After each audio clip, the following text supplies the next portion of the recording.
L'autre jour, j'étais sur YouTube et je suis tombé sur la vidéo d'une chaîne YouTube sur le trading qui réagissait à des extraits de films. Et un de ces films, c'était L'Outsider. L'Outsider, c'est l'histoire de Jérôme Kerviel. Il prenait une scène du film où Jérôme Kerviel était en train de trader et de se faire défoncer comme dans la vraie vie, et ces influenceurs-là ont interprété cette situation sous le prisme du trader retail. Donc, comme quoi il n'avait pas respecté son plan. Normalement, un trader doit faire ses analyses et puis prendre son trade avec un ratio risque-rendement fixé à l'avance, donc directionnel, et puis voilà, suivre son plan de trading, quoi. Comme si gérer un book à plusieurs milliards dans une banque, c'est exactement comme faire buy and sell sur MetaTrader avec des RR de 2 et puis des petites notes sur Notion. Ce qu'il faut bien comprendre, et ce que je vais continuer de rabâcher dans mes vidéos, c'est que le trading que tu vois sur YouTube, TikTok et compagnie, donc le trading de surface, bien sûr, il y a toujours des exceptions, c'est pas du trading, c'est un business qui utilise le trading comme façade marketing pour monétiser l'espoir des gens. Le but, c'est de prendre une armée de gens persuadés qu'ils vont atteindre leurs objectifs financiers faramineux d'être millionnaires à 20 ans, avec beaucoup de discipline et puis des concepts trading mais bien marketés, faciles à comprendre même pour un enfant de 7 ans, et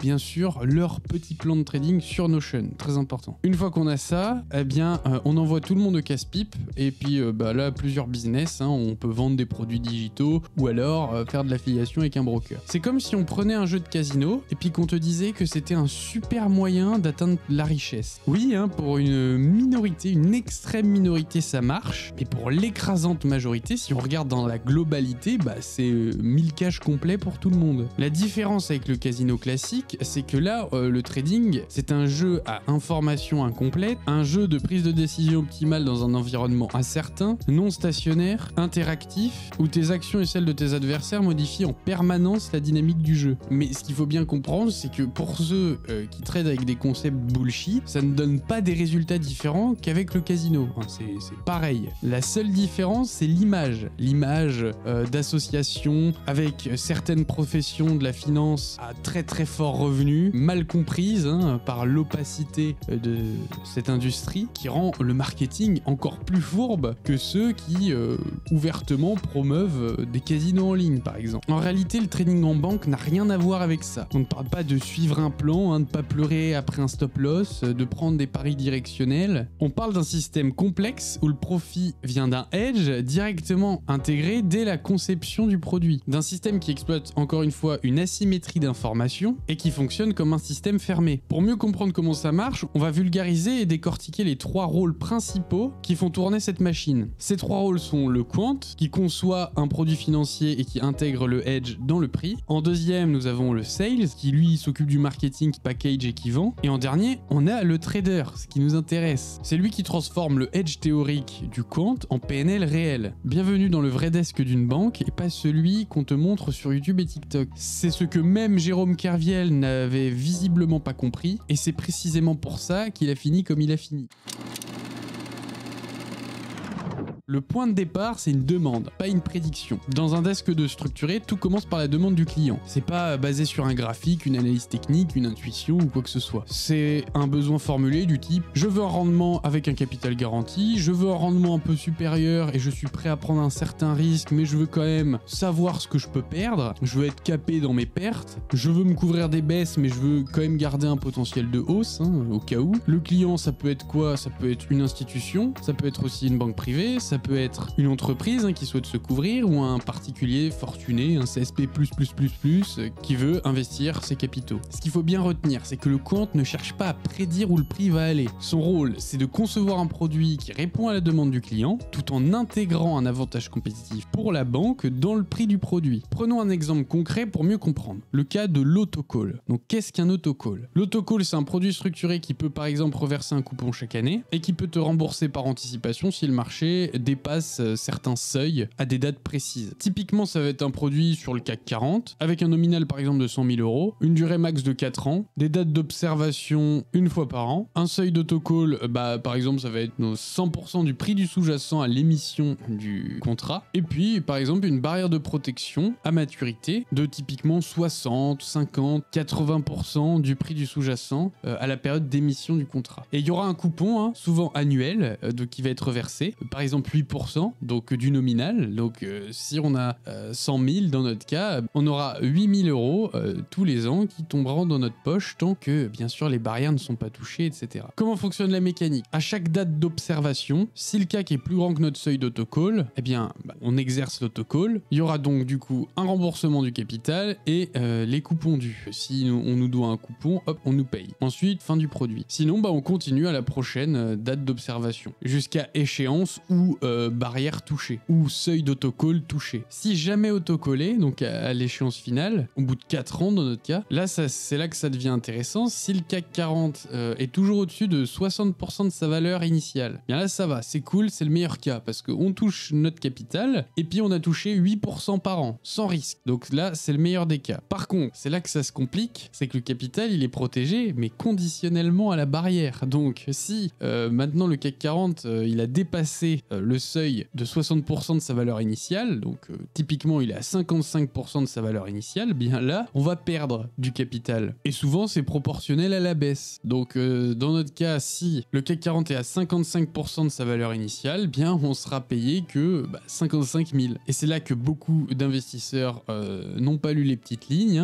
La protection du capital, elle est conditionnelle. Elle est conditionnelle à une barrière. Certes, cette barrière peut être difficile à toucher, mais si elle est touchée, eh bien, il y a une perte en capital. Donc souvent, le compte, qu'est-ce qu'il fait? Il y a une jambe obligataire et une partie optionnelle. Donc c'est souvent un produit hybride entre une obligation zéro coupon et une jambe de produits exotiques, d'options exotiques type barrière, justement pour reproduire ces effets de seuil à ne pas dépasser. Ce qui est important, c'est que tout est fait pour que le prix à l'émission, le prix de cet autocall soit égal au capital du client. Donc le client veut investir 100 000, l'autocall devra valoir 100 000. Donc cet autocall, le quant, il va faire en sorte que les barrières soient positionnées d'une certaine manière et pour que exactement l'autocall coûte 100 000. Donc où se cache le profit pour la banque? Contrairement à ce que beaucoup imaginent, il n'y a pas de frais cachés qu'on pourrait voir sur une facture. L'edge est dans le prix du produit intégré dès la modélisation. Les sources classiques, ça va être typiquement les spreads de volatilité. Donc en gros, le quant, il va utiliser une volatilité implicite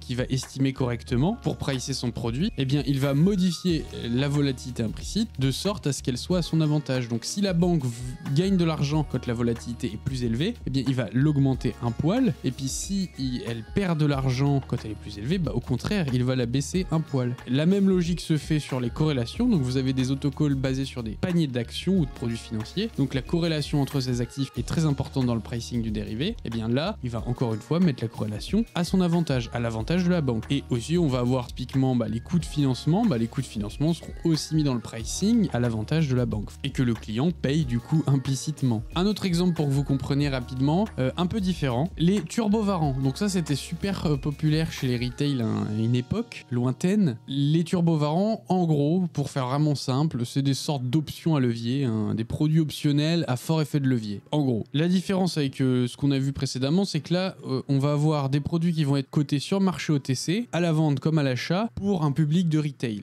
Et donc ici, le quant va pricer le plus correctement possible, et ensuite la banque va être le seul market maker, sans compétition, et donc va pouvoir mettre les spreads bid-ask qu'elle souhaite. Et la logique après, c'est la même que du market making classique, c'est exécuter les retail, et le hedge vient d'où? Du pricing, du bon pricing du quant et du spread bid-ask. Et là où il y a un parallèle avec ce business de la banque et le market making, il y a un lien encore une fois avec les noise traders et les informed traders. Ce business model, c'est un business d'asymétrie d'information. Donc ça ne fonctionne que si l'immense majorité de ses clients sont des traders non informés, des noise traders, ou au moins moins informés que la banque. Ici, l'information informée, c'est relatif au modèle et à l'information qu'a la banque, bien sûr. Évidemment que le client va toujours penser qu'il est informé, sinon il n'achèterait pas. Mais il est souvent et majoritairement, sinon le business n'existerait pas, moins informé que la banque. Et en moyenne, il payera cette marge,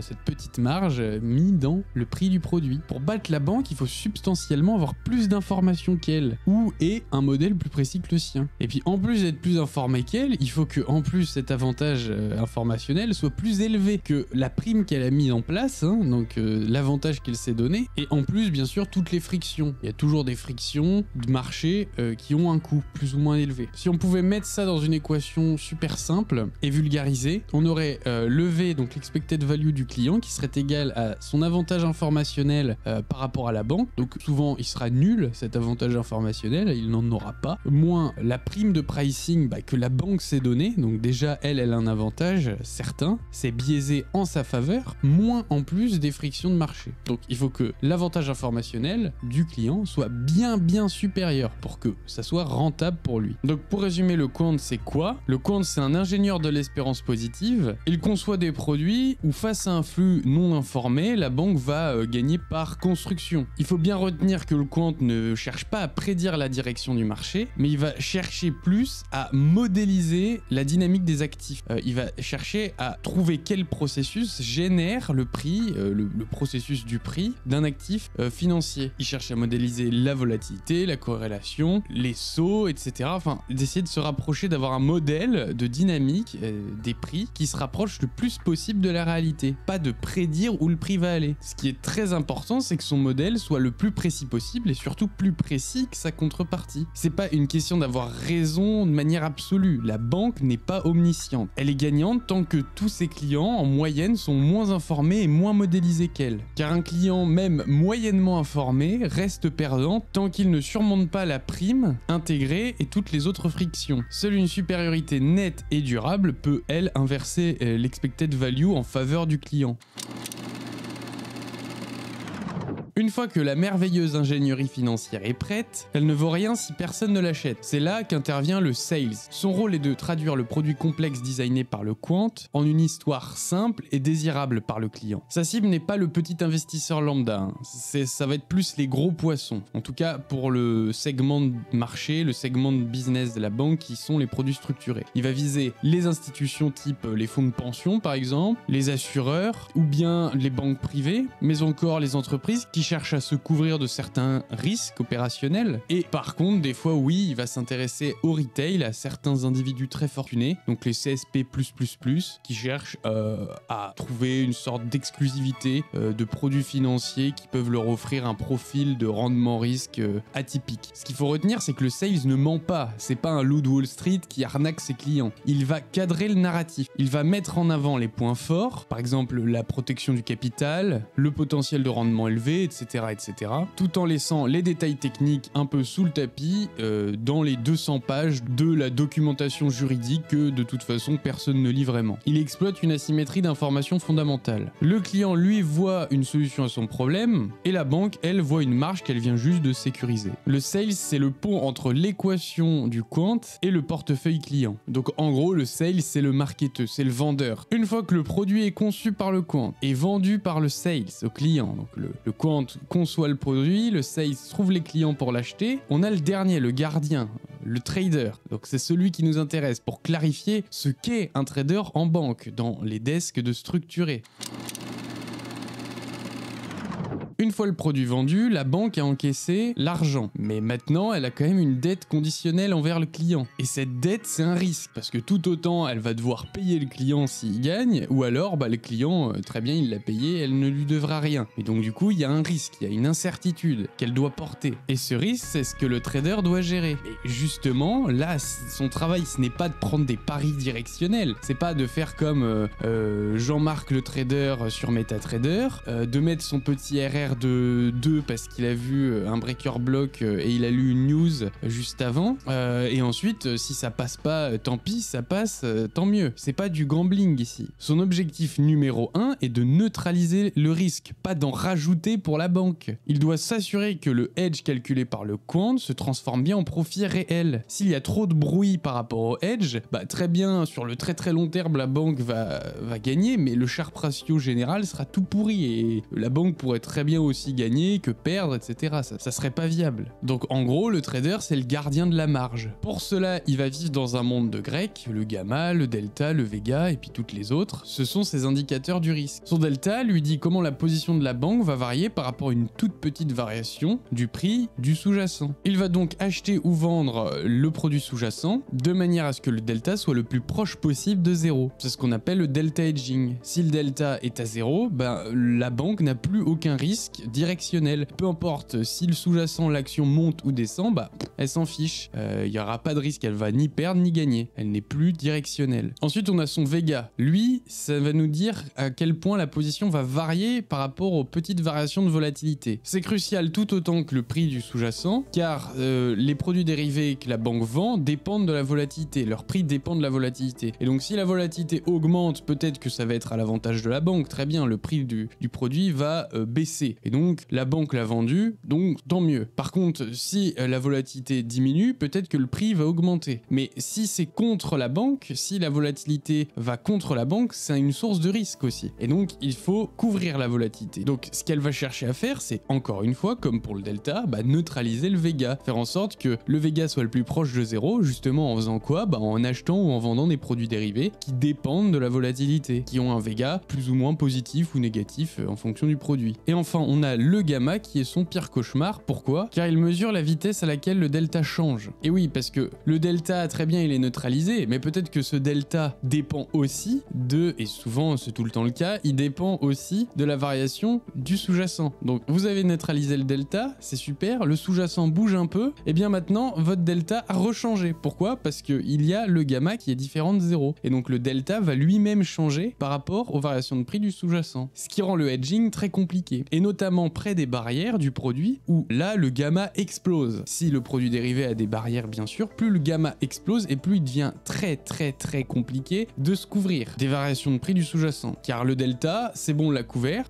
hop, il va changer instantanément. Ensuite on le recouvre, hop, il va changer instantanément, ce qui rend la couverture impossible et extrêmement chère. Donc il faudrait aussi couvrir le gamma, donc le rendre aussi à 0. Mais le problème, c'est que ça, c'est des dérivés partiels. Les Grecs, en gros, c'est les dérivés partiels du prix du produit financier par rapport à un des paramètres du modèle. Et on peut refaire la dérivée du troisième ordre. Donc en gros, comment varie le gamma par rapport aux variations de prix du sous-jacent? Donc c'est une dérivée partielle du troisième ordre, parce qu'on dérive déjà une fois comment varie le prix de notre option par rapport au sous-jacent. Ensuite, ça nous donne le delta, qu'on redérive par rapport aux variations de prix du sous-jacent. Et ensuite, on regarde comment le gamma varie par rapport au sous-jacent, ce qui nous donne une grecque exotique qu'on appelle speed. Souvent, là c'est les grecs exotiques, donc les noms peuvent varier, il n'y a pas vraiment de consensus, mais dans la littérature, elle est appelée speed. Et ensuite, on peut continuer le processus comme ça à l'infini, et donc vous voyez que même si on couvre le gamma, après il nous reste speed à couvrir, parce que le gamma changera aussi, etc. Et puis,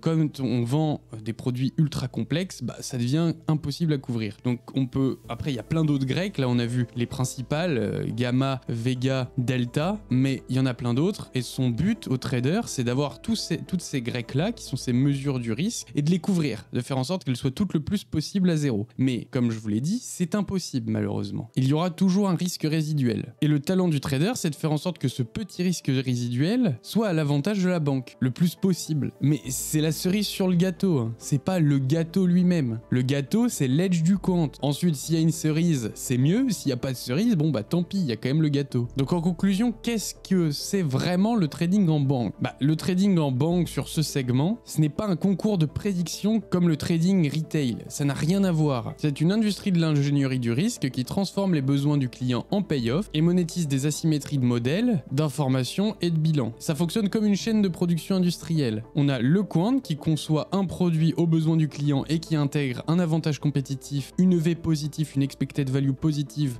en faveur de la banque. Ensuite, on a le sales qui vend le payoff comme la solution aux besoins perçus par les clients en encadrant le narratif et en s'appuyant sur une asymétrie d'attention. Le client, lui, regarde le coupon, le rendement, la protection conditionnelle du capital, et la banque, elle, regarde l'expected value, son hedge. C'est ça qui est important en trading. Et le plus important, le trader, il ne fonctionne en rien comme un trader retail qui prend des paris comme au casino. Le trader en banque, c'est le gardien de la marge de la banque. Il n'essaie pas d'avoir raison sur le marché. Son but, c'est de neutraliser les grecs au plus possible, donc il doit rendre son delta, son vega, son gamma le plus proche de 0 possible pour pouvoir verrouiller au plus possible le hedge de la banque, le hedge intégré par le quant dans le produit. Car ce hedge est petit et si les risques que la banque prend en vendant les produits sont trop gros et pas couverts, au final le hedge sera camouflé dans un océan de bruit et puis ça sera le casino quoi. La banque va peut-être gagner, peut-être perdre et puis une fois elle fera faillite et puis tant pis, le business s'arrête. Sa surperformance tient à l'exécution. Il doit se couvrir en minimisant au maximum les coûts. Les risques résiduels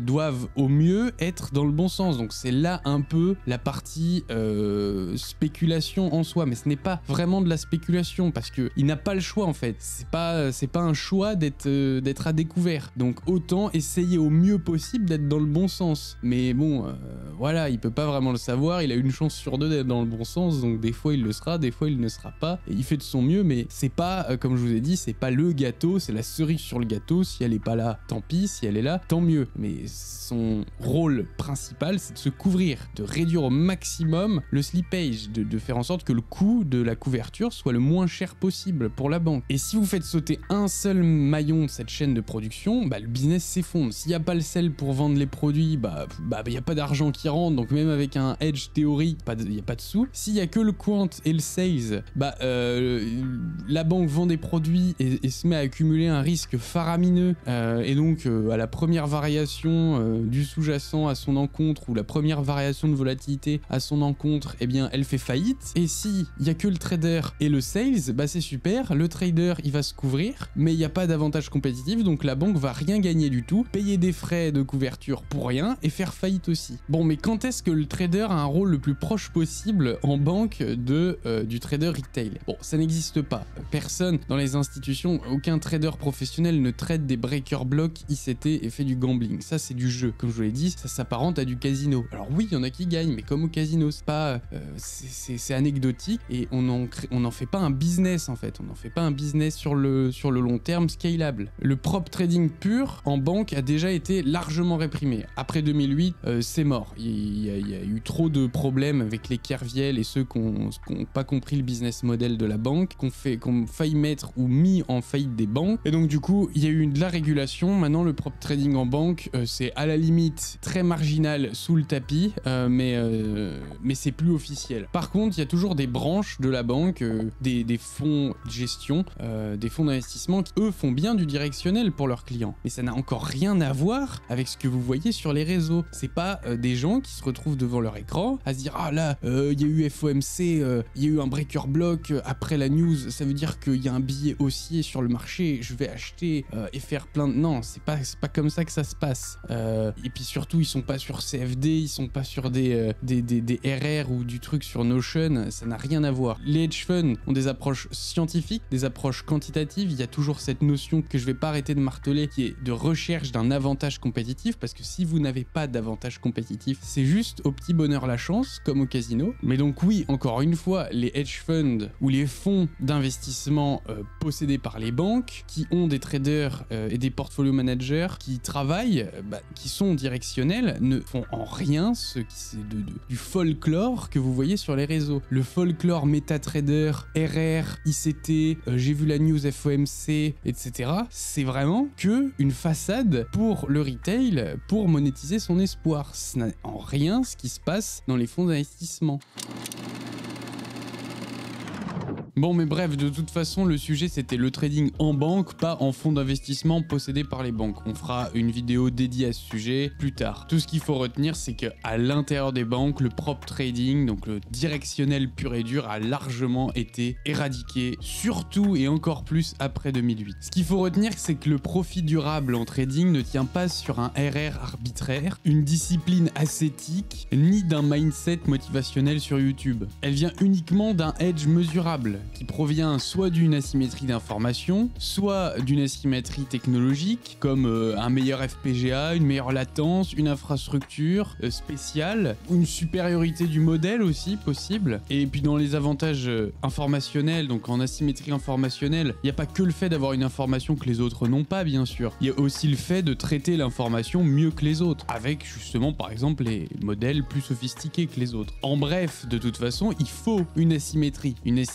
compétitive par rapport aux concurrents et au reste du marché. Tout le reste, les chandeliers magiques, les plans de trading sur Notion avec les petits emojis, les belles histoires qu'on se raconte, les mantras psychologiques, tout ça, c'est juste des concepts marketing mis en place par ceux qui exploitent justement cet arbitrage cognitif de la vente d'espoir. Pour que vous compreniez bien, raisonnons simplement. Imaginez que toutes les méthodes de trading simplistes, mass market, market et un edge réel. Au vu de sa simplicité universelle compréhensible largement par un enfant de 6 ans, elle aurait déjà été reprise, absorbée et scalée par des professionnels. Si vous n'êtes pas convaincu avec ce qu'on vient de voir, dites-vous alors pourquoi la banque s'embête à construire toutes ces mécaniques compliquées, industrialisées, qui demandent des comptes, des traders, des sales, une infrastructure juridique, etc. Alors qu'il suffirait juste de dessiner sur un graphique de prix et de savoir lire des news. Et donc si elle n'a pas déjà été absorbée, si on voit pas toutes les banques utiliser ces techniques, si on ne voit pas tous les business, les hedge funds directionnels, parce que comme on l'a vu, les banques ne sont pas directionnelles, alors prenons les hedge funds directionnels, si on ne voit pas toute l'industrie professionnelle utiliser ces techniques, c'est qu'il y a une raison. Et cette raison, c'est tout simplement qu'il n'y a pas d'expected value positive. Ces techniques mass market n'ont aucun edge. C'est juste une façade de complexité pour habiller le hasard. Donc il y a deux postures rationnelles une fois qu'on a compris ça. La première, c'est d'assumer qu'on joue au casino. C'est du divertissement et rien de plus. Rien de mal après tout, hein, si on aime bien un peu le jeu et qu'on aime la façade marketing du trader, bah c'est qu'un jeu, et puis tant que ça ruine pas notre vie et tant qu'on ne joue pas de l'argent que l'on a besoin, bon bah c'est pas rationnel, mais c'est déjà plus honnête envers soi-même. La deuxième, c'est d'avouer que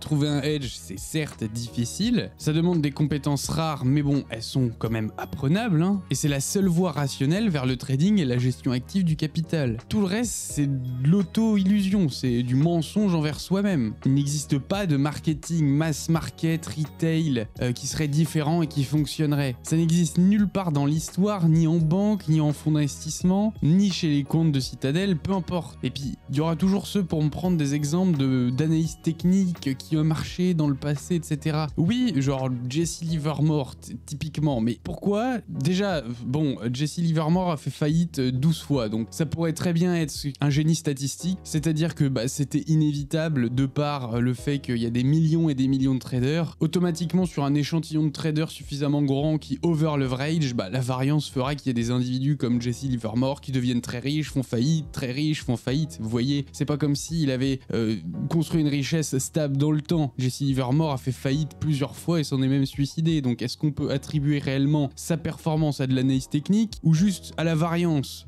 On sait pas vu que c'était il y a trop longtemps et qu'on n'a pas les datas. Mais imaginons que oui, certes, l'analyse technique lui ait donné un edge. C'était une époque où personne n'utilisait les graphiques. Les graphiques, c'était déjà une ressource rare. Alors qu'aujourd'hui, il suffit juste de taper TradingView et puis même un enfant de 6 ans peut aller sur un graphique. Donc c'est l'information, tout le monde la voit. Il y a zéro asymétrie, il y a zéro asymétrie d'information. En bref, le trading est un jeu d'espérance mathématique. Si vous n'avez pas de edge, vous êtes juste un joueur qui a payé son ticket d'entrée pour nourrir la machine. Alors si vous voulez un edge et que vous êtes intéressé par la finance quantitative et le trading algorithmique, l'investissement quantitatif, etc. et la vraie finance de marché, je vous laisse aller voir en description. Il y a le lien de mon site. Je donne gratuitement un notebook qui explique avec un cours le market making selon le modèle de Cartea Jaimungal avec un dashboard qui vous permet d'expérimenter en faisant varier les paramètres du modèle pour voir quand est-ce que l'on gagne, quand est-ce que l'on perd, quand est-ce que l'on met des paramètres qui font que